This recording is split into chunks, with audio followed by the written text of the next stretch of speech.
यावेळी आपण रविवारची भक्ती आपण सुरुवात करणार आहोत आणि यावेळी आपण देवाच्या सानिध्यामध्ये जात असताना आपण यावेळी आपले डोळे बंद करू आणि मनापासून आपण त्या देवाची प्रार्थना करू आणि आपण स्वतःची आपण तयारी करू। यावेळी आपण डोळे बंद करू आणि प्रार्थना करू। थँक्यू लॉर्ड, धन्यवाद देतो परमेश्वरा, तुझी स्तुती करतो प्रभुदेवा, तुझं नाव सावितो कारण परमेश्वरा तू महान आणि अद्भुत असा परमेश्वर आहेस। प्रभुदेवा तू राजांचा राजा, तू प्रभूंचा प्रभू आहेस। प्रभुदेवा आजचा दिवस दिला आणि परमेश्वरा आजच्या दिवशी तो आम्हाला सर्वांना एकत्र केलं तुझ्या चरणाजवळ की प्रभुदेवा आम्ही तुझी स्तुती करावी, आम्ही तुझे उपकार मानावेत, त्याबद्दल आम्ही तुझे आभार मानतो। आतापर्यंत परमेश्वरा तो आमचा सांभाळ केला, तो आम्हा सर्वांना आरोग्यामध्ये ठेवलं, तुझी विशेष कृपा आणि तुझी दया आम्हाला पुरवली, त्याबद्दल आम्ही तुझे आभार मानतो। परमेश्वराची रविवारची भक्ती आराधना तुम्ही आशीर्वादित करा प्रभुदेवा, आमच्या भक्तीमध्ये तुझं सानिध्य असू दे परमेश्वरा, तो आम्हा प्रत्येकाला स्पर्श कर, अनुग्रह कर आणि आशीर्वादित कर। धन्यवाद देतो पुन्हा एकदा जे ऑनलाईनच्या माध्यमातून ऐकत आहेत त्या प्रत्येकाला सुद्धा तुम्ही आशीर्वादित करा। धन्यवाद देतो, इथं पुढचा सर्व वेळ सर्व भक्ती आराधना आम्ही तुमच्या महानात देत आहे। पवित्र आत्मा ये आणि तो आम्हा प्रत्येकाला सहाय्य कर, अनुग्रह कर आणि आशीर्वादित कर। प्रार्थना ईश्वरात करतो मला एका द्या। यावेळी आपण पुन्हा एकदा तुम्हा सर्वांचं मी स्वागत करतो आजच्या रविवारच्या भक्तीमध्ये आणि यावेळी सुरुवातीला आपण एक स्तोत्र वाचन करणार आहोत आणि स्तोत्र संहिता 27 आपण वाचणार आहोत। स्तोत्र संहिता 27 आपण वाचू आणि त्या वचनाद्वारे परमेश्वर आपल्याशी काय बोलत आहे ते आपण पाहू। स्तोत्र संहिता 27 आपल्यामध्ये जाणण्यात तर ते आपल्यासाठी ते स्तोत्र संहिता 27 वाचन करते। परमेश्वर माझा प्रकाश व माझे तारण आहे, मी कोणाची भीती बाळगू। परमेश्वर माझ्या जीवाचा दुर्ग आहे, मी कोणाचे भय धरू। माझे शत्रू व द्वेष्टे असे जे दुष्कर्मी माझे मांस खाऊन टाकण्यास मजवर चढाई करून आले, तेव्हा तेच ठेच खाऊन पडले। सैन्यांनी मजपुढे ठाणे दिले तरी माझे हृदय कचरणार नाही। मजवर युद्ध प्रसंग ओढवला तरीही मी हिंमत धरून राहील। परमेश्वराजवळ मी एक वरदान मागितले, त्याच्या प्राप्तीसाठी मी झटेल। ते हे की माझ्या सर्व आयुष्यभर परमेश्वराच्या मंदिरी माझी वस्ती व्हावी, म्हणजे मी परमेश्वराचे मनोहर रूप पाहत राहील व त्याच्या पवित्र स्थानी ध्यान करेल। तो तर विपत काळी मला आपल्या मंडपात लपवून ठेवेल, तो मला आपल्या वैराच्या गुप्तस्थळी ठेवेल, तो मला खडकावर उचलून ठेवेल। आता सभोवतालच्या माझ्या वैरांवर माझे मस्तक उन्नत होईल, त्याच्या डेऱ्यात मी उत्सवपूर्वक यज्ञ करेन। मी गायन करीन, परमेश्वराचे गुणगान गाईन, मी उच्च स्वराने तुझा धावा करीत आहे। हे परमेश्वरा ऐक, मजवर दया कर, माझी याचना ऐक। माझे दर्शन घ्या असे तू म्हटले, तेव्हा माझे हृदय तुला म्हणाले, हे परमेश्वरा मी तुझ्या दर्शनाला उत्सुक झालो आहे। तू आपले मुख माझ्या दृष्टीआड करू नको, आपल्या सेवकाला रागाने दूर घालवू नको। तू माझे सहाय्य होत आला आहेस, हे माझे उद्धारक देवा, माझा त्याग करू नको, मला सोडू नको। माझ्या आई बाप्पांनी मला सोडिले आहे, तरी परमेश्वर मला जवळ घे। हे परमेश्वरा आपला मार्ग मला दाखव, लोक माझ्या पातळीवर बसले आहेत म्हणून मला धोपट मार्गाने ने। माझ्या शत्रूंच्या इच्छेवर मला सोपवू नको, कारण खोटे साक्षी व निष्ठुरपणाचे फुटकार टाकणारे मजवर उठले आहे। ह्या जीवलोकीच परमेश्वराची दया मजवर होईल, अशी जर माझी श्रद्धा नसती तर मग काय। परमेश्वराची प्रतीक्षा कर, खंबीर हो, हिंमत बांध, परमेश्वराचीच प्रतीक्षा कर। वाचलेलं वचन आपल्या सर्वांच्यासाठी आशीर्वादित करू आणि खूप सुंदर स्तोत्र आहे। यामध्ये आपल्याला पाहायला मिळतं की मी कोणाची भीती बाळगू, परमेश्वर माझ्या जीवाचा दुर्ग आहे, मी कोणाचे भय धरू। आणि आपल्याला या परिस्थितीमधून जात असताना आपल्याला घाबरण्याची गरज नाही। आणि त्याचप्रमाणे पुढे जर आपण वचन वाचलं तर त्यामध्ये आपल्याला सांगत आहे 5व्या वचनामध्ये, तो मला खडकावर उचलून ठेवी आणि परमेश्वर आपल्याला खडकावर उचलून ठेवी। आणि तो सांगत आहे की हे माझ्या उद्धारक देवा, माझा त्याग करू नकोस, मला सोडू नकोस। माझ्या आई बापांनी मला सोडले तरी परमेश्वर मला जवळ करेल। आणि आपल्या आई वडिलांनी, या जगातील लोकांनी किंवा या सर्व सृष्टीने आपल्याला सोडलं तरी परमेश्वर आपल्याला सोडणार नाही। किती अद्भुत परमेश्वराचं प्रेम आहे आणि तो आपल्यावर अत्यंत प्रेम करतो, त्याबद्दल आपण त्या देवाचे मनापासून आभारी आहोत। म्हणून यावेळी आपण काही वेळ देवाची स्तुती आराधना करणार आहोत। म्हणून यावेळी आपण उल्हास करू, आनंद करू आणि पूर्ण अंतःकरणाद्वारे त्या देवाचं आपण गुणगान गाऊ आणि त्याद्वारे आपण देवाची स्तुती करणार आहोत. म्हणून यावेळी आपण काही गीत गाऊन देवाची उपकार स्तुती करू. यावेळी हा आजचा दिवस आणि आजचा दिवस ते परमेश्वराने दिलेला आहे. परमेश्वर आपला उंच गड आहे, तो आपला दुर्ग आहे. म्हणून यावेळी आपण हा आजचा दिवस येशूने दिला आहे हे गीत गाऊ आणि ते गीत गाऊन त्या देवाची आपण स्तुती करू. Thank you Jesus.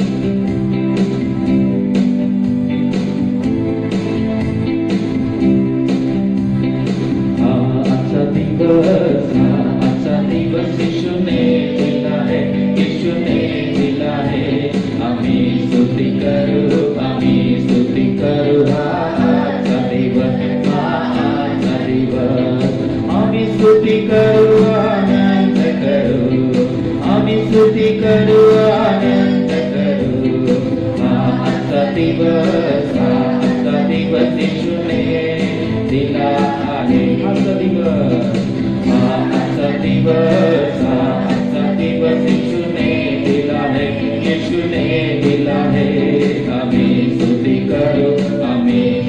करू हा आजचा दिवस, आजचा दिवस. आम्ही स्तुती करू, आनंद करू. आम्ही स्तुती करू, आनंद करू. आजचा दिवस, आजचा दिवस येशूने दिला आहे. जीवन जीवन जीवन सर्वदा येशू जिवंत आहे, येशू जिवंत आहे. जीवन जीवन जीवन सर्वदा येशू जिवंत आहे सर्वदा. Hallelujah, hallelujah. माझा येशू जिवंत आहे सर्वदा. Hallelujah, hallelujah. माझा येशू जिवंत आहे. जीवन जीवन जीवन जीवन सर्वदा येशू जिवंत आहे, येशू जिवंत आहे. जीवन जीवन जीवन सर्वदा येशू सर्वदा. Hallelujah, hallelujah. माझा येशू जिवंत आहे सर्वदा. Hallelujah, hallelujah. माझा येशू जिवंत आहे. मनाऊंगा गीत मैं गाऊंगा, प्रभु का नया गीत मैं गाऊंगा. मनाऊंगा गीत मैं गाऊंगा, प्रभु का नया गीत मैं गाऊंगा. स्तुति करूंगा, प्रभु का नया गीत मैं गाऊंगा. स्तुति करूंगा, प्रभु का नया गीत मैं गाऊंगा. Hallelujah, hallelujah, hallelujah, hallelujah, hallelujah, hallelujah, hallelujah, hallelujah.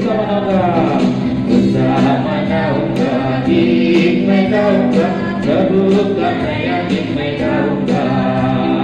उत्साह मनाऊंगा गीत मैं गाऊंगा, प्रभु का नया गीत मैं गाऊंगा. स्तुति करूंगा, प्रभु का नया गीत मैं गाऊंगा. स्तुति करूंगा, प्रभु का नया गीत मैं गाऊंगा. Hallelujah, hallelujah, hallelujah, hallelujah, hallelujah. Hallelujah, hallelujah, hallelujah, hallelujah. जब परमेश्वर की आत्मा मेरे दिल में है, मैं गाऊंगा आनंद से.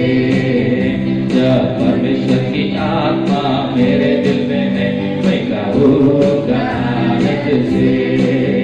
मैं गाऊंगा, मैं गाऊंगा, मैं गाऊंगा आनंद से. मैं गाऊंगा,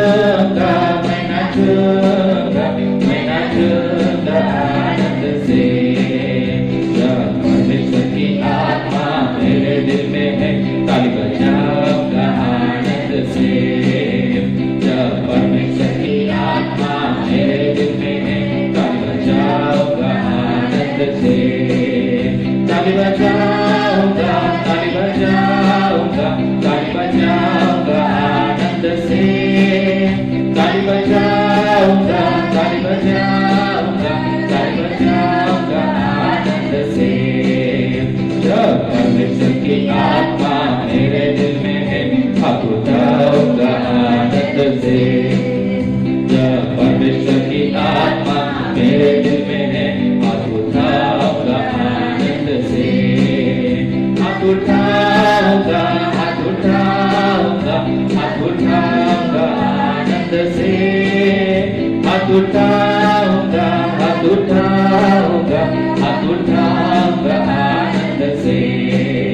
जब परमेश्वर की आत्मा मेरे दिल में है, मैं गाऊंगा आनंद से। जब परमेश्वर की आत्मा मेरे दिल में है, मैं गाऊंगा आनंद से। मैं गाऊंगा, मैं गाऊंगा, मैं गाऊंगा आनंद से। मैं गाऊंगा, मैं गाऊंगा, मैं गाऊंगा आनंद से। जब परमेश्वर की आत्मा मेरे दिल में है, मैं गाऊंगा आनंद से। थँक्यू लॉर्ड, धन्यवाद देतो परमेश्वरा। जेव्हा तुझा आत्मा आमच्यामध्ये येतो तेव्हा आम्ही मोठ्याने तुझी स्तुती करणार, आम्ही तुझी आराधना करणार, कारण परमेश्वरा तू आराधनेस योग्य असा परमेश्वर आहेस, तू स्तुती आराधनेस पात्र असा परमेश्वर आहेस। हो धन्यवाद देतो येशू, तुझी स्तुती करतो येशू, तुझं नाव उंचावितो, कारण प्रभुदेवा तूच एक अद्भुत असा परमेश्वर आहेस। Thank you Lord, hallelujah hallelujah. पुन्हा एकदा आपण एक गीत गाणार आहोत आणि त्या गीताद्वारे आपण त्या देवाची स्तुती करणार आहोत। यावेळी परमेश्वराला स्तवा, निरंतर परमेश्वराला स्तवा, उपासना संगीतमधलं गीत आहे 656 नंबरचं गीत, आणि हे गीत गाऊ आणि त्या गीताद्वारे त्या देवाला सांगू की त्या गीताद्वारे सांगत आहे की सर्व गोष्टींच्याद्वारे आपण त्या देवाची आराधना करावी। आपण त्याचं वर्णन करून, त्याची स्तुती करून, त्याने केलेल्या अद्भुत गोष्टीचं वर्णन करून आपण नेहमी त्या देवाची आपण स्तुती करणं गरजेचं आहे। म्हणून हे गीत गाऊ आणि त्या गीताद्वारे आपण त्या देवाची आराधना करू, देवाची स्तुती करू।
वर्णात्या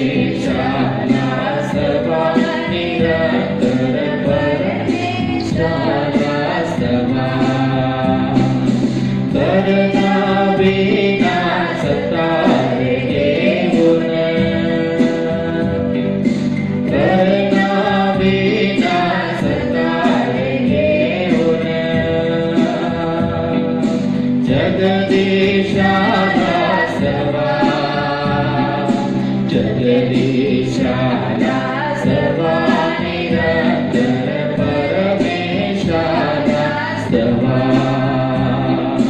परमेशाला स्तवा निरंतर परमेशाला स्तवा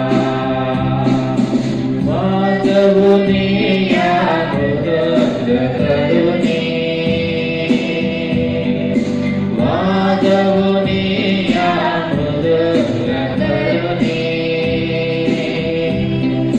नर्तन त्याला स्तवा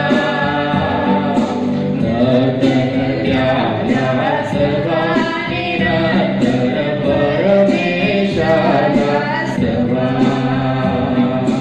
परमेशाला स्तवा निरंतर परमेशाला स्तवा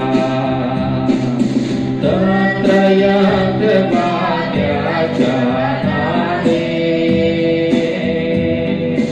तत्रयंत वाद्याच्या नादे विश्वपतीला स्तवा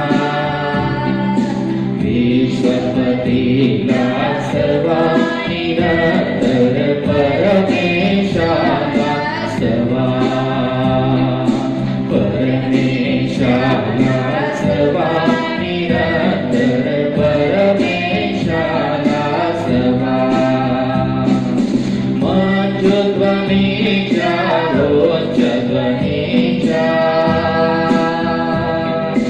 मंजुध्वनीच्या रोचध्वनीच्या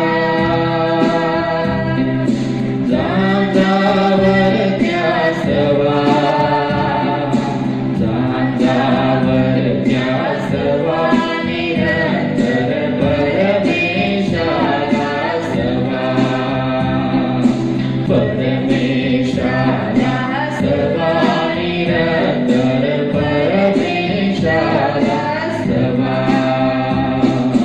प्राणी मात्र हो स्तवा परेशान प्राणी मात्र हो स्तवा परेशान परमेशाला स्तवा परमेशाला स्तवा निरंतर परमेशाला स्तवा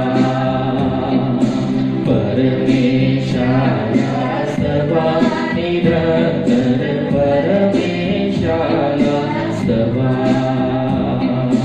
परमेशाला स्तवा निरंतर परमेशाला स्तवा. Thank you Jesus. हालेलुया. परमेश्वर आम्ही तुझं स्तव म्हणतो. परमेश्वर आम्ही तुझं नाव उंचावितो. आणि परमेश्वरा प्रभुदेवा तूच एक योग्य परमेश्वर आहेस. प्रभुदेवा तूच राजांचा राज आणि प्रभूंचा प्रभू असा परमेश्वर आहेस. तू धन्यवाद देतो परमेश्वरा.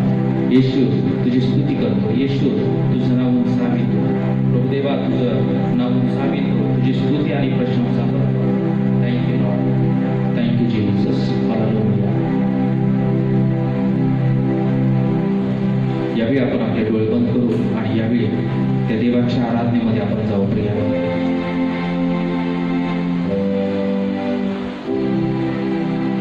हालेलुया परमेश्वर को, हालेलुया राजा को. हे गीत गाऊ आणि ते गीत गाऊन त्या देवाची आपण आराधना करू. Oh, thank you, Jesus.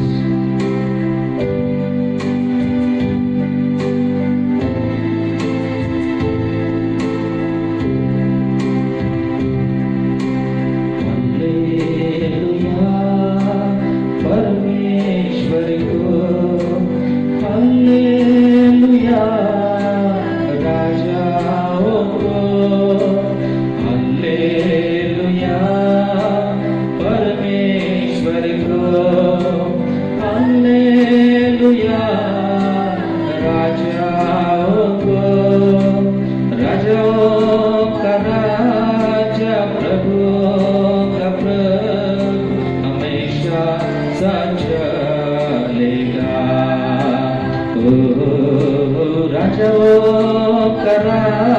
राजा प्रभुओं का प्रभु हमेशा सच चलेगा।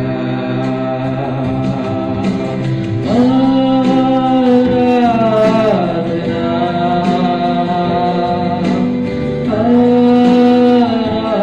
आराधना ओ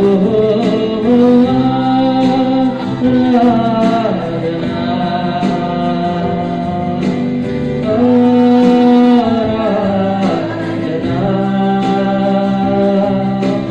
हालेलुया हालेलुया आराधना तेरी हो हालेलुया हालेलुया आराधना तेरी हो। मेरा साथी मेरा संगी मुसीबत में सहारा मेरा दूल्हा मेरा साथी मेरा संगी मुसीबत में सहारा मेरा दूल्हा आंसुओं को पोंछता सबको धोता जलाएगा ओ आंसुओं को पोंछता सबको धोता फिर से जलाएगा।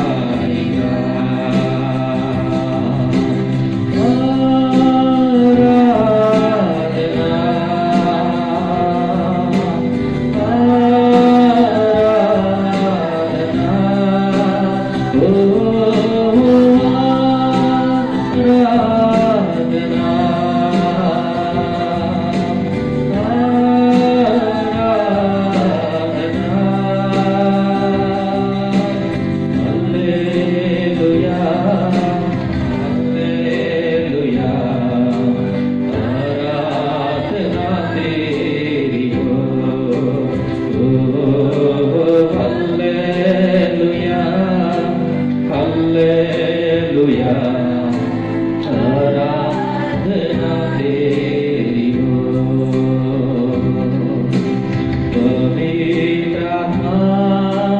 पवित्र आत्मा प्रकाशित कीजिए पवित्र आत्मा पवित्र आत्मा पवित्र आत्मा प्रकाशित कीजिए पवित्र आत्मा अभिषेक देगा रूपांतर करेगा शक्ति मुझे देगा अभिषेक देगा रूपांतर करेगा शक्ति मुझे देगा।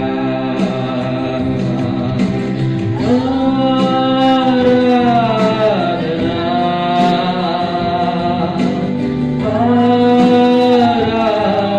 आराधना ओ आराधना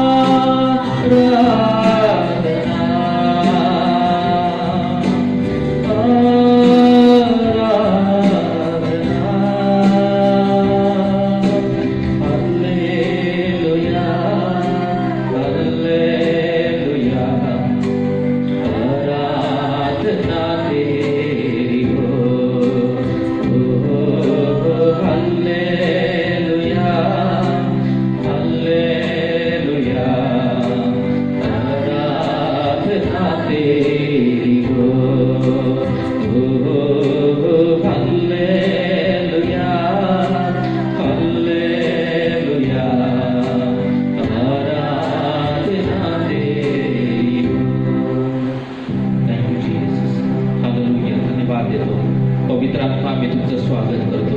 पवित्र आत्मा तो आम्हाला चालवा आणि प्रभुदेवा तुझ्या अभिषेकानं आणि तुझ्या सामर्थ्यानं तो आम्हा प्रत्येकाला भर की जेणेकरून परमेश्वरा आम्हा सर्वांच्या द्वारे दुसरं गौरव होईल प्रभुदेवा आम्हा सर्वांच्या द्वारे तुझी सेवा होईल परमेश्वरा. प्रभुदेवा तुझ्या आत्म्याचं वर्षाव कर. प्रभुदेवा तुझ्या सामर्थ्यानं तो आम्हा प्रत्येकाला भर परमेश्वरा.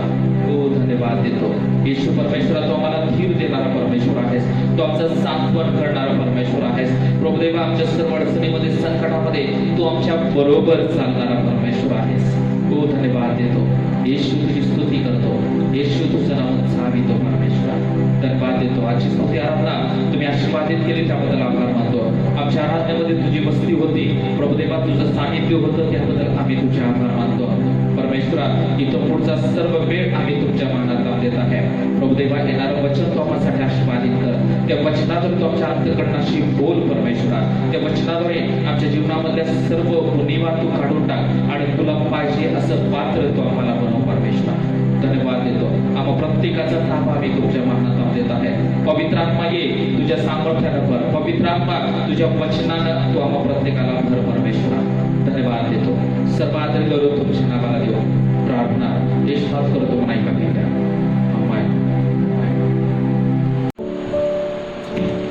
हालेलुया.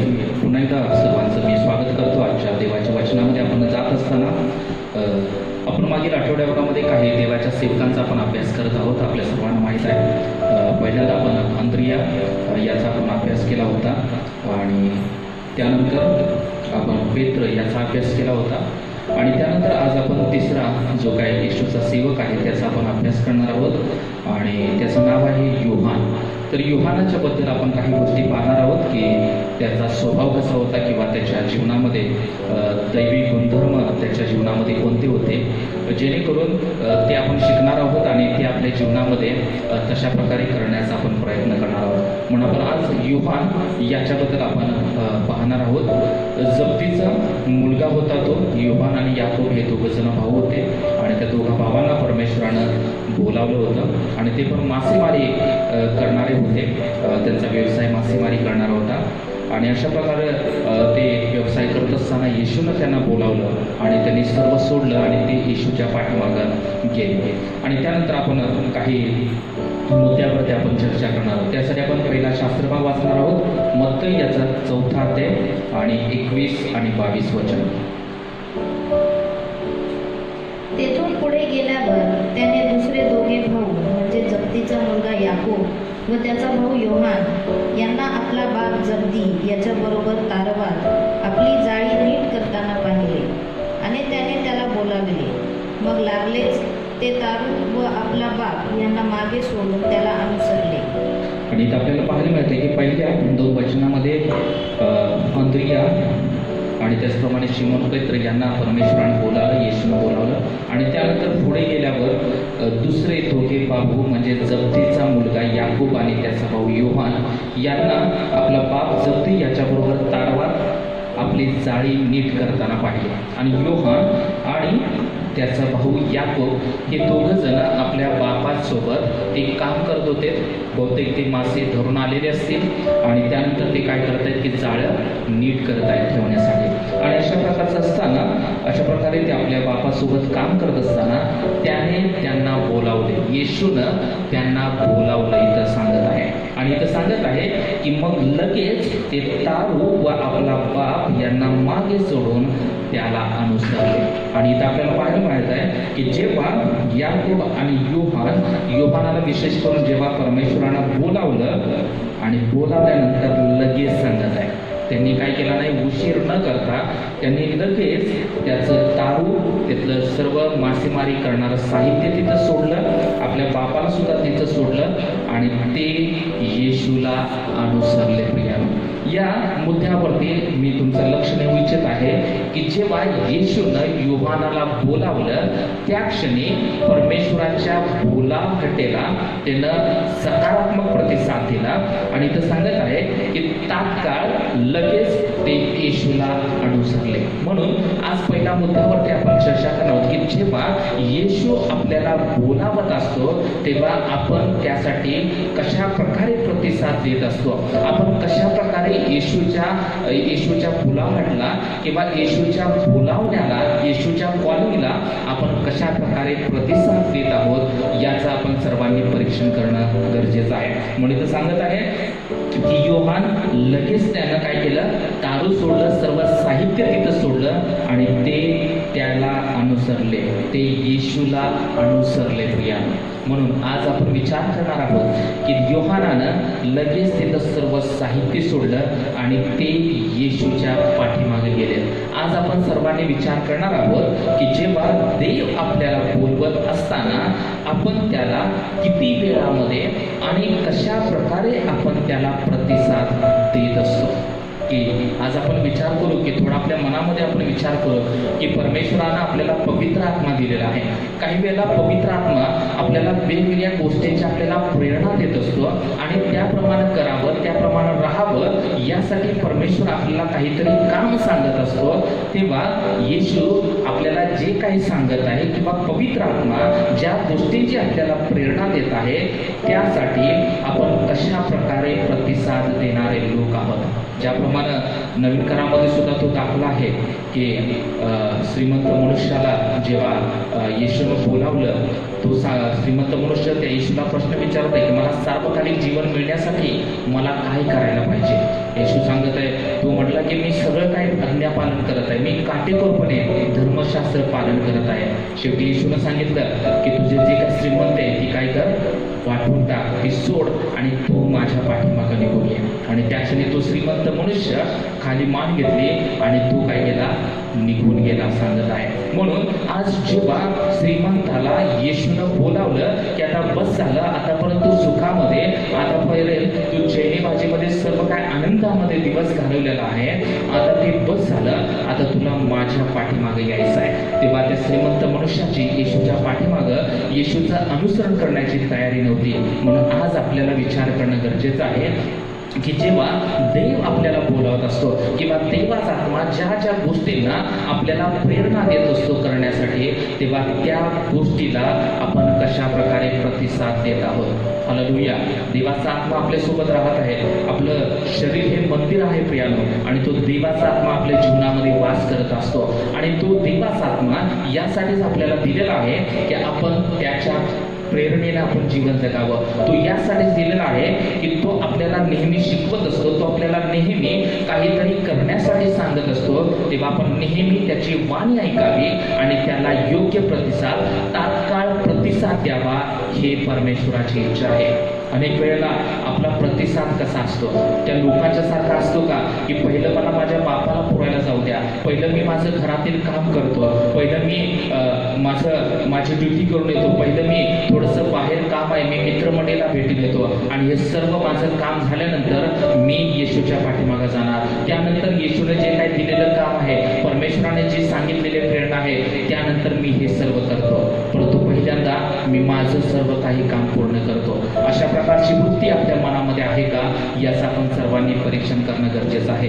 योहानाचं जर जीवन पाहिलं, इथं सांगत आहे की लगेच त्यांनी बापाला सुद्धा विचारलं नाही की येशू बोलावत आहे तेव्हा मी त्याच्या पाठीमागे जाऊ का नको. जेव्हा त्यांना रिअलाइज झालं की हाच जगाचा तारणार आहे, हाच जगाचा उद्धार करणार आहे, त्यांनी त्याच ठिकाणी जाळी सोडली, त्याच्या बापाला सोडलं आणि ते येशूच्या पाठीमागे गेले. आज आपण त्या योहानासारखा प्रतिसाद देणारे लोक आपल्याला बनायचं आहे. जेव्हा येशू बोलावत आहे, जेव्हा देवाचा आत्मा ज्या ज्या गोष्टींना प्रेरणा देत आहे, त्या क्षणी आपल्याला तयार राहायचं आहे आणि त्या परमेश्वराच्या इच्छेप्रमाणे आपल्याला करायचं आहे प्रियानो. म्हणून देवाच्या मुलाखतीला, देवाच्या प्रेरणेला, देवाचा आत्मा ज्या ज्या गोष्टींना आपल्याला प्रेरणा देत असतो त्या गोष्टीला आपला प्रतिसाद कसा आहे. योहानासारखा तात्काळ प्रतिसाद परमेश्वर आपल्याकडून मागत आहे. आपण जेव्हा देव सांगत आहे की ओढ आणि प्रार्थना कर, त्या क्षणी आपण उठणं आणि गुडघ्यावरती जाऊन प्रार्थना करणं हा प्रतिसाद म्हणजे तात्काळ प्रतिसाद आहे. नाहीतर मी थोडंसं झोप घेतो, मी थोडंसं अजून थोडा आराम करतो आणि नंतर जाग आल्यानंतर प्रार्थना करतो, असं जर म्हणत बसलो तर आपली त्या 5 मूर्ख कुमारीसारखी आपली अवस्था होईल. परमेश्वर आपल्याला ओळखणार नाही प्रियानो. म्हणून योहानासारखा आपल्या सर्वांचा प्रतिसाद पाहिजे. जेव्हा देवाचा आत्मा ज्या गोष्टी आपल्याला सांगत आहे तेव्हा लगेच आपण त्या गोष्टी करण्याचा प्रयत्न करायला पाहिजे. म्हणून पहिला मुद्दा की आपला प्रतिसाद. येशू जेव्हा काहीतरी सांगत असतो किंवा येशू काहीतरी गोष्टीसाठी जेव्हा बोलावत असतो किंवा देवाचा आत्मा एखाद्या वेळी आपल्याला प्रेरणा देत असतो तेव्हा त्या गोष्टीला आपण कशा प्रकारे प्रतिसाद देत आहोत. हालेलुया. म्हणून याचं आपण सर्वांनी परीक्षण करायला पाहिजे की आपला प्रतिसाद कशा प्रकारे आहे. योहानाचा प्रतिसाद तात्काळ होता. त्याने बापाला विचारलं नाही, ते जाण्याचं काय करायचं हे विचारलं नाही, सर्व सोडलं आणि ते येशूच्या पाठीमागे निघून गेले. ते येशूचं अनुसरण केले प्रियानो. म्हणून यावेळी आपला प्रतिसाद कसा आहे याचं आपण सर्वांनी परीक्षण करायचं आहे. त्यानंतर दुसरा मुद्द्याला तुमचं लक्ष देऊ इच्छित आहे. यासाठी आपण वाचू मार्क याचा 3रा अध्याय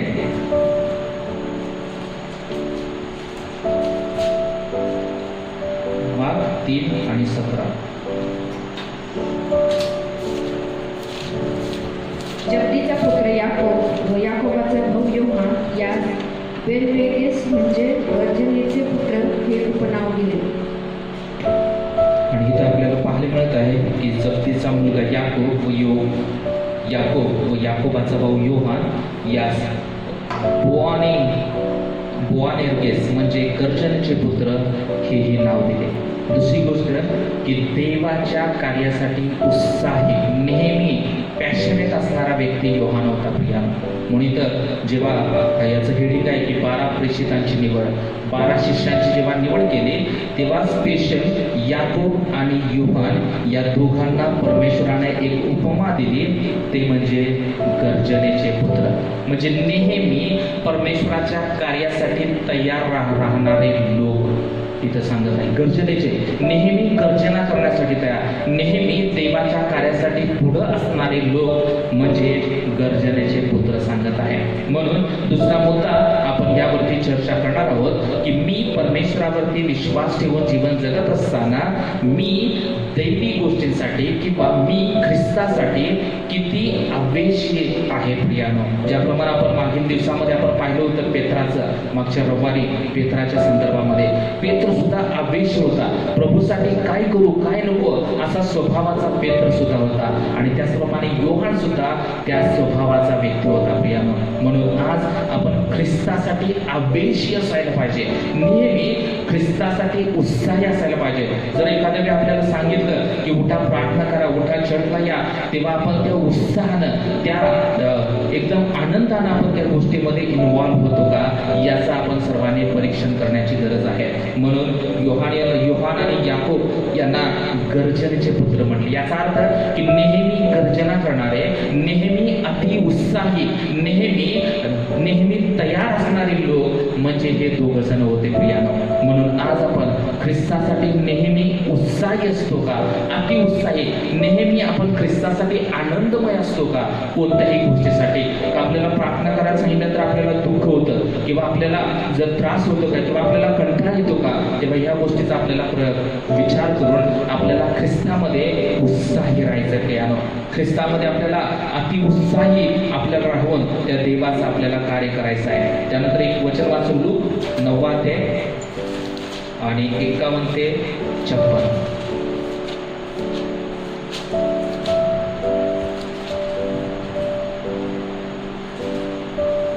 पुढे असे झाले की त्याचा वर घेतले जाण्याचा समय जवळ आला तेव्हा त्याने यरूशलेमेस जाण्यास दृढ निश्चयाने तिकडे आपले तोंड वळविले. त्याने आपणापुढे निरोप्य ठेवले.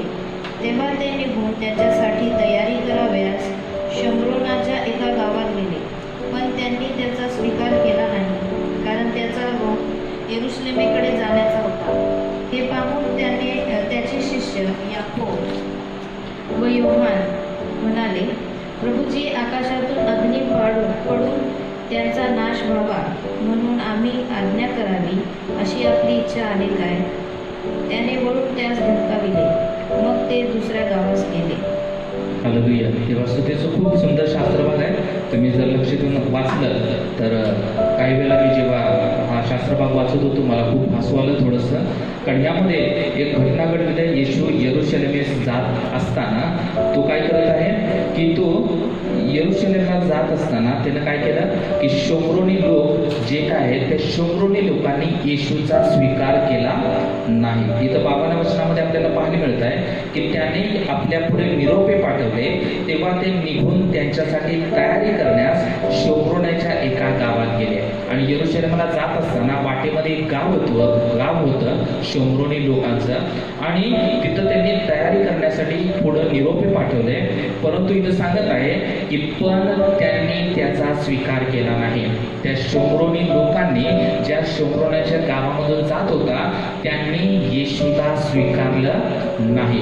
आणि हे ऐकून या दोघांना खूप राग आला, याकोब आणि योहान. आणि ते येशूला म्हणत आहेत की प्रभूजी आकाशातून अग्नी पाडून त्यांचा नाश व्हावा अशी आज्ञा करावी. आणि ते सांगत आहे की त्याने तुमचा स्वीकार नाही केला तेव्हा तुम्ही आम्हाला आज्ञा द्या की आम्ही त्यांच्यासाठी प्रार्थना करतो आणि अग्नीचा वर्षाव करून त्या शोमरोनी लोकांना काय करतो मारून टाकतो. अशा प्रकारे ते काय करत आहेत येशूला विचारत आहेत. आणि इथं सांगत आहे की येशूनं त्यांना धमकावलं आणि त्यानंतर ते दुसऱ्या गावामध्ये गेले.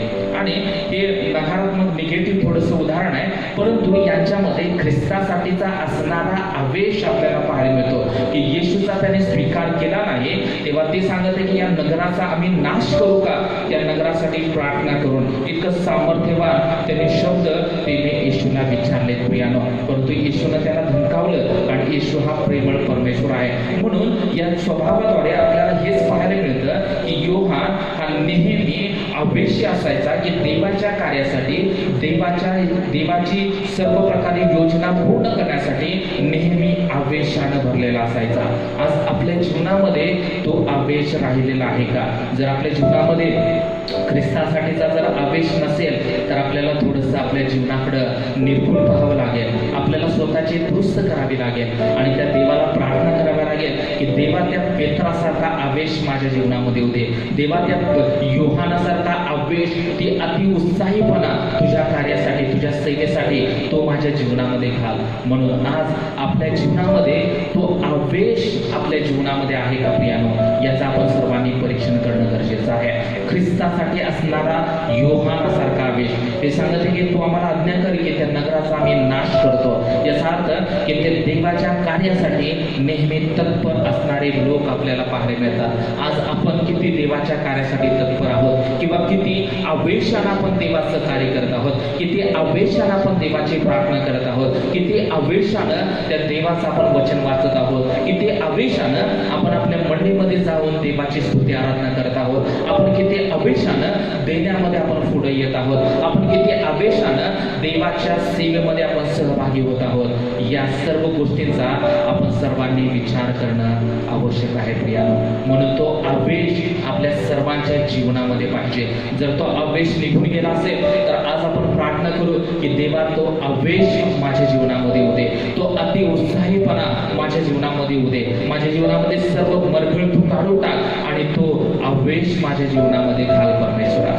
Thank you Lord. म्हणून दुसरा मुद्दा की ख्रिस्तासाठीचा असणारा आवेश.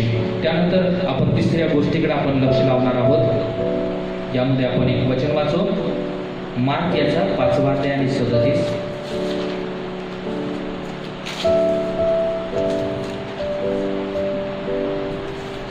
मार्क 5:37. परंतु येशू त्यांच्या बोलण्याकडे लक्ष न देता सभास्थानाच्या अधिकाऱ्याला म्हणाला, भिऊ नको, विश्वास मात्र धर. आणि इथं आपल्याला पाहायला मिळतं की त्याने पेत्र 5 आणि 37 त्याने पेत्र, याकोब व याकोबाचा भाऊ योहान यांच्याशिवाय कोणालाही आपल्याबरोबर येऊ दिले नाही. आहे. इथं आपल्याला पाहायला मिळत आहे की तिसरा मुद्दा मी तुम्हाला स्पष्ट करू इच्छित आहे की योहानाच्या संदर्भामध्ये की योहान आणि येशू ख्रिस्त यांच्यामध्ये असलेला घनिष्ठ नातेसंबंध. हालेलुया. तिसरा मुद्दा आहे की त्यांच्यामध्ये असणारा घनिष्ठ नातेसंबंध आपल्याला पाहायला मिळत आहे. इथं येशू याईराच्या मुलीला जिवंत करायला जातो. ती मुलगी मरण पावलेली होती आणि जेव्हा येशू आपल्या शिष्याच्या सोबत तो तिला जिवंत करायला जातो, इथं 37व्या वचनामध्ये सांगत आहे की त्याने पेत्र, याकोब आणि याकोबाचा भाऊ योहान यांच्याशिवाय कोणालाही आपल्या बरोबर येऊ दिले नाही. त्यानं आपल्या सोबत कुणाला घेतलं? फक्त पेत्राला, याकोबाला आणि योहानाला घेतलं. प्रियानो, याचा अर्थ की आपल्याला पाहायला मिळत आहे की जेव्हा आपण बाहेर जात असतो फिरायला, तेव्हा आपण काय करतो की पहिलं प्राधान्य आपल्या जवळचे लोक किंवा आपल्या जीवाचे जिवलग, आपल्या जीवाशी एकदम आपल्या हृदयाच्या जवळ असणाऱ्या लोकांना आपण जास्त प्राधान्य देत असतो, कारण आपला त्या लोकांशी जास्तीत जास्त घनिष्ठ संबंध असतो. त्याचप्रमाणे येशू आणि योहान यांचा एक घनिष्ठ नातेसंबंध होता. म्हणून इथं आपल्याला पाहायला मिळतं की योहान हा येशूच्या बरोबर होता. इथं सांगत आहे की याच्याशिवाय कोणालाही आपल्या बरोबर येऊ दिलं नाही. येशूनं योहान, पेत्र आणि याकोब यांच्याशिवाय त्याच्या सोबत कोणालाही येऊ दिलं नाही. म्हणून योहानाचा परमेश्वराशी असणारा नातेसंबंध इथं आपल्याला पाहायला मिळतो. याबद्दल जे आणखी काही वचन आहेत ती पण आपण वाचन करू. मत्ते 17:1.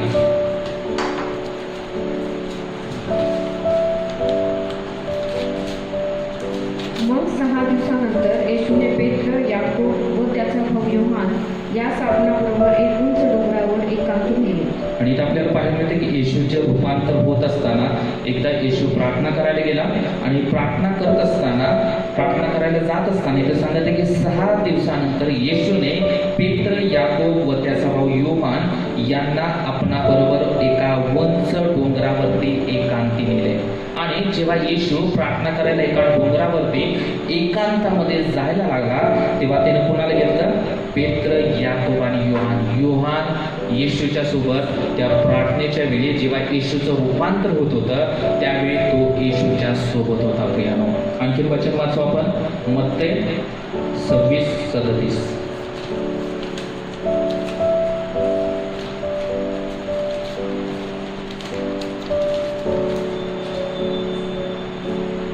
मग त्याने पेत्र व जब्दीचे दोघे पुत्र यास बरोबर घेतले आणि तो खिन्न व अति कष्टी होऊ लागला. आणि इथं आपल्याला पाहायला मिळते की जेव्हा शेवटचा क्षण येशूच्या जवळ येत होता आणि तेव्हा तो गेतशेमने बागेमध्ये गेला आणि गेतशेमने बागेमध्ये तो पित्याला प्रार्थना करत आहे की हा प्याला माझ्यापासून काय कर, तू दूर कर, तुझी इच्छा असेल तर. आणि इथं आपल्याला पाहायला मिळते की 37व्या वचनामध्ये त्या गेतशेमने बागेमध्ये सुद्धा पेत्र होता आणि जबदीचे दोघे मुलगे म्हणजे याकोब आणि योहान हे त्या गेतशेमने बागेमध्ये येशूच्या सोबत होते.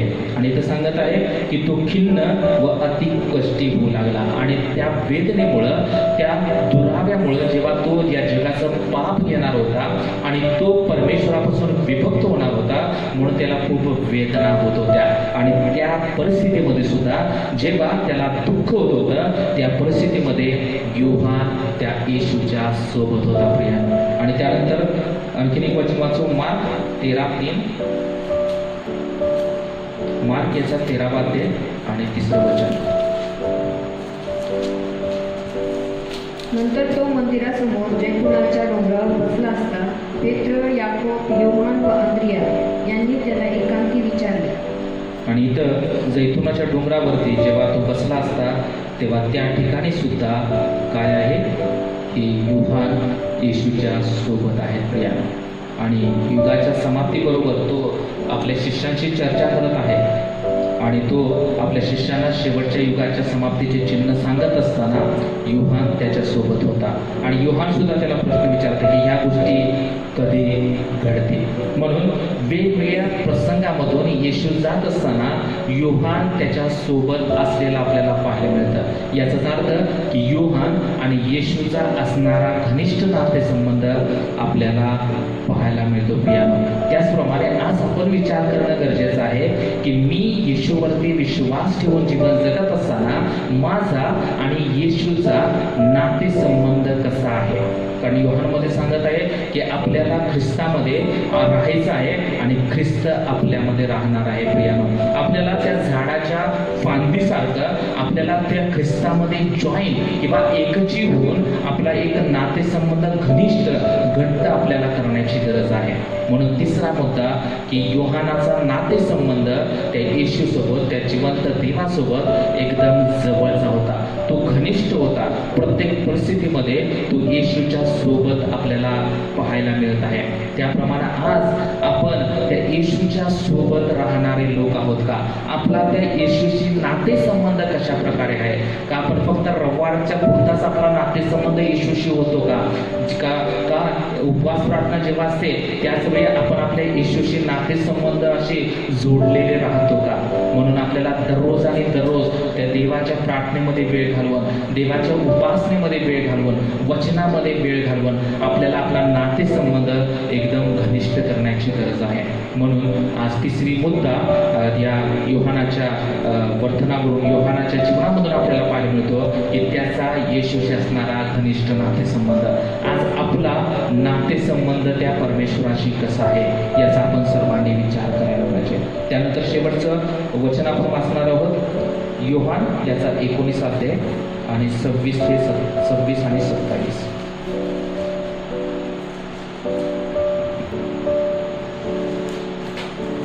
योहान 19 आणि 26-27.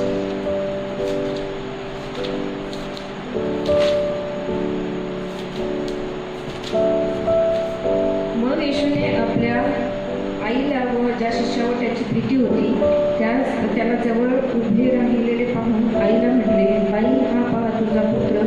मग त्याने शिष्याला म्हटले, पहा ही तुझी आई. या वेळेपासून त्या शिष्याने तिला आपल्या घरी ठेवून घेतले. आणि इथं आपल्याला पाहायला मिळते की जेव्हा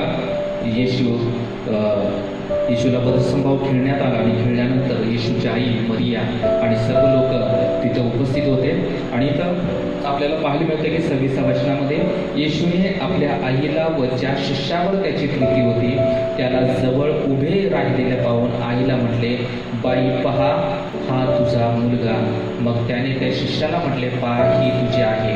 आणि त्या वेळेपासून त्या शिष्याने तिला आपल्या घरी ठेवून घेतले. आणि इथे दोन गोष्टी आपल्याला पाहायला मिळतात की शेवटच्या दिवसामध्ये जेव्हा मृत्यूचा वेळ जवळ येत होता त्यावेळी येशूनं आपल्या आईची जबाबदारी एका शिष्याच्यावरती सोपवून दिली. प्रियानो, आणि तो कोण होता की येशूचा प्रिय शिष्य. याचा अर्थ इथं नावाचा उल्लेख नाही, परंतु त्या ठिकाणी योहान उपस्थित होता. आणि तो योहानाला हे शब्द सांगत आहे की पहा हा तुझा मुलगा. आता इथून पुढं मी मरण पावणार आहे तेव्हा हा तुझा मुलगा आहे आणि ही तुझी आई आहे. आणि त्यानंतर काय केलं की परमेश्वरानं येशूनं त्या योहानाच्या खांद्यावरती एक जबाबदारी दिली आपल्या आईचा सांभाळ करण्याची. आणि इथं पुढं आपल्याला पाहायला मिळत आहे की त्या शिष्याने तिला आपल्या घरी ठेवून घेतले आणि त्यानंतर योहानानं तिचा सांभाळ केला.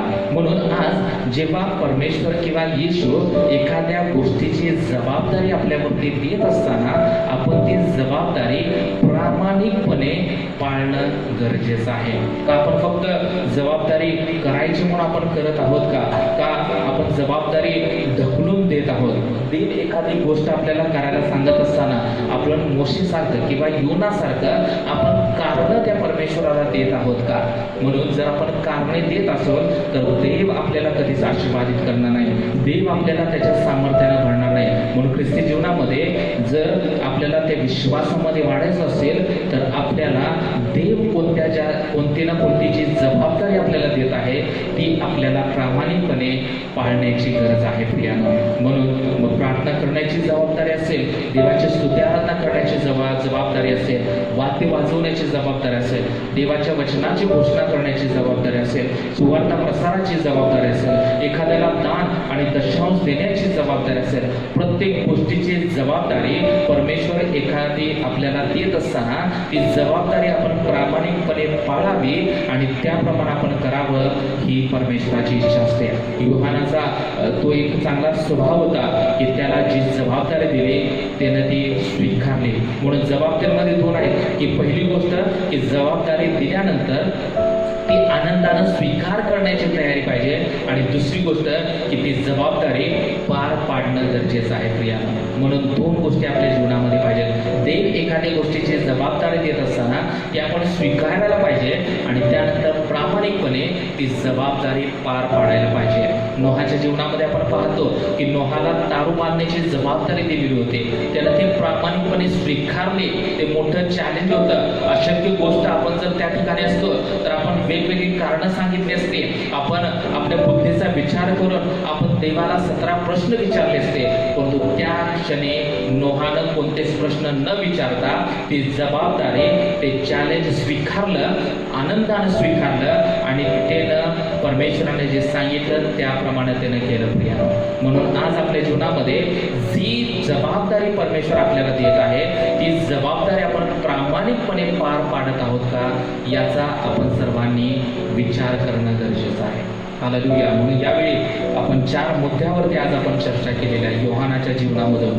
योहानाचा स्वभावामध्ये पहिला महत्वाचा गुणधर्म की देवाच्या बुलाहटीला किंवा देवाच्या बोलावण्याला तात्काळ प्रतिसाद देण्याची वृत्ती होती. त्यानंतर तो उत्साही होता, तो आवेशानं भरलेला होता नेहमी योहान देवाच्या कार्यासाठी. त्यानंतर त्याचा परमेश्वराशी येशूशी घनिष्ठ नातेसंबंध होता. आणि चौथी गोष्ट की तो जबाबदारी स्वीकारणारा आणि ती जबाबदारी प्रामाणिकपणे पार पाडणारा होता. म्हणून आज या 4 गोष्टींच्याद्वारे परमेश्वर आपल्या सर्वांना आशीर्वादित करू. यावेळी आपण आपले डोळे बंद करू आणि देवाच्या सानिध्यामध्ये जात असताना आपण या वचनावरती आपण विचार करणार आहोत. Thank you Lord, thank you Jesus. धन्यवाद देतो परमेश्वरा, तुझी स्तुती करतो. प्रभुदेवा तुझं नाव उंचावितो कारण परमेश्वरा तू महान आणि अद्भुत असा परमेश्वर आहेस. प्रभुदेवा तिसऱ्या सेवकाबद्दल तो आम्हाला आज सांगितलं. प्रभुदेवा योहानाबद्दल. योहान नेहमी आवेशी असायचा. प्रभुदेवा योहानाच्या जीवनामध्ये जबाबदारी स्वीकारण्याची आणि ती जबाबदारी पार पाडण्याची वृत्ती होती. होय परमेश्वरा, त्या योहानासारखं प्रभुदेवा तू आम्हा प्रत्येकाला बनव परमेश्वरा. प्रभुदेवा योहानाचे जे काही गुणधर्म होते की त्याचा परमेश्वराशी नातेसंबंध चांगला होता. होय परमेश्वरा, त्याच्या जीवनामध्ये परमेश्वरा येशूचंद्र जेव्हा बोलावलं त्या क्षणी त्यानं चांगला प्रतिसाद दिला. त्यानं जाळं सोडलं, आपला बाप सोडला आणि तो येशूला अनुसरला. प्रभुदेवा, आम्ही लगेच प्रतिसाद देणारे तू आम्हाला बनव परमेश्वरा. आमच्यामध्ये आवेश घाल परमेश्वरा. आमच्या जीवनामधील मरगळ तू काढून टाक आणि प्रभुदेवा तुझ्या उत्साहानं तू आम्हाला प्रत्येकाला भर परमेश्वरा. धन्यवाद देतो. योहानाचे हे 4 गुणधर्म आमच्या जीवनामध्ये उरे आणि त्याप्रमाणे आम्ही राहण्यासाठी त्याप्रमाणे करण्यासाठी तो आम्हाला प्रत्येकाला सहाय्याने मदत कर. धन्यवाद देतो. पुन्हा आजचा दिवस आशीर्वादित केला, आजचं वचन आशीर्वादित केलं त्याबद्दल आभार मानतो. सर्व आदर गौरव तुमच्या नावाला देऊन प्रार्थना इष्टात करतो म्हणा एका पित्या आमेन. आपण प्रभूची प्रार्थना करू. हे आमच्या स्वर्गातील बाप्पा, तुझे नाव पवित्र मानले जावं, तुझे राज्य हो, जसे स्वर्गात तसे पृथ्वीवर ये, तुझ्या इच्छेप्रमाणे हो. आमची रोजची भाकर आज आम्हास दे आणि जसे आमच्या ऋण्यास ऋण सोडले आहे तसेच आमचे ऋणे आम्हास सोड आणि आम्हास परीक्षेत आणू नकोस तर आम्हास वाईटापासून सोडू, कारण की राज्य, सामर्थ्य आणि गौरव ही सर्व काळ तुझीच आहे. आमेन. आता प्रभू येशू ख्रिस्ताची कृपा, देव बापाची प्रीती आणि पवित्र आत्म्याची सुंदर सहभागिता आता आणि सदा सर्व काळ इथे उपस्थित असलेल्या सर्वांबरोबर असो. आमेन. आमेन. परमेश्वर तुम्हा सर्वांना आशीर्वादित करो. पुन्हा एकदा तुम्ही सर्वजण या ऑनलाईनच्या भक्तीमध्ये जुळल्याबद्दल बेथेल चर्चतर्फे आम्ही तुमचं अभिनंदन करतो, स्वागत करतो. देव तुम्हाला आशीर्वादित करू. या परिस्थितीमध्ये परमेश्वर तुमचं संरक्षण करो, परमेश्वर तुमचा सांभाळ करो. थँक्यू. God bless you.